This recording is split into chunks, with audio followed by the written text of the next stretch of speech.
दरभंगा की एक लड़की 2017 से पटना में रहकर बीपीएससी का तैयारी करवाती थी और साथ में अपना खर्च निकालने के लिए बच्चों को पढ़ाती भी थी। 2017 से लगातार वो पटना में रह रही थी, बीपीएससी के तैयारी के साथ साथ काम भी कर रही थी और 2020 में उसकी मुलाकात होती है सुपौल के किसलय कुमार से। एक ऐसा लड़का जो सुपौल का था और पटना में रहकर बीपीएससी का तैयारी कर रहा था। 2020 में किसलय की और उस लड़की की दोस्ती होती है, नोट्स का आदान प्रदान होता है और दोस्ती बहुत बढ़ने लगती है। किसलय उस लड़की को एक तरीके से अपने झांसे में लेता है, उसके साथ यौन संबंध बनाता है और बाद में कहता है कि हम तो तुमसे बहुत प्यार करते हैं।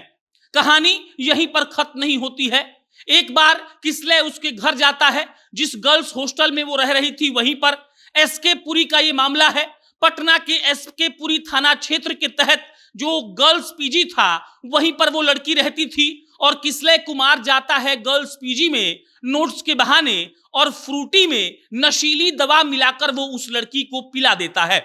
अब जब नशीली दवा उसको पिला देता है तो लड़की को होश नहीं रहता है और जब वो लड़की बेहोश हो जाती है तब किसलय उसके साथ गलत काम करता है, उसके गंदे फोटो खींचता है, उसका वीडियो बनाता है और अगले दिन सुबह जब युवती को यह सब मालूम पड़ता है तब वो लड़की इसका विरोध करती है, कहती है कि हम तुम पर केस करेंगे और किसलय उसी वक्त कहता है कि हम तुमको चाहते हैं, तुमसे शादी करना चाहते हैं और युवती को लगता है कि वाकई में किसलय उसके प्यार में पड़ चुका है।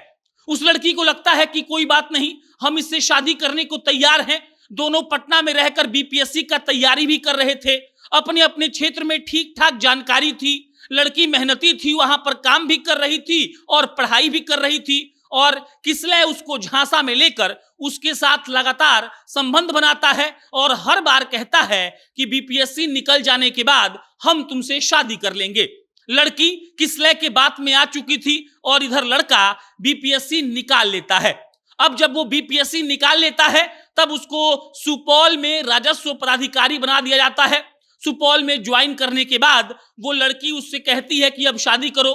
दुर्भाग्य से उस लड़की का बीपीएससी नहीं निकला होता है और किसलय कहता है हम तुमसे शादी नहीं करेंगे क्योंकि घर वाले कह रहे हैं कि जाति अलग अलग है।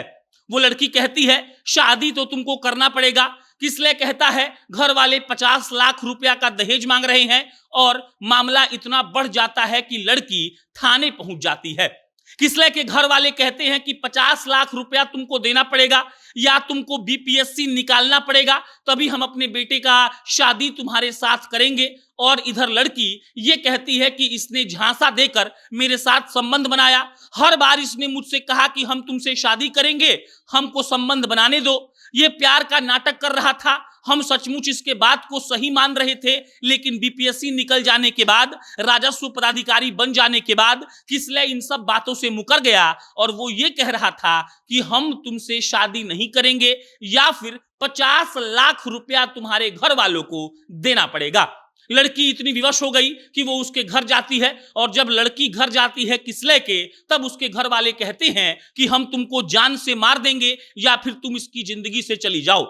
उसी दौरान किसलय सुपौल के ही एक महिला दरोगा से सगाई कर लेता है और जब ये बात उस लड़की को मालूम पड़ती है तब वो और टूट जाती है।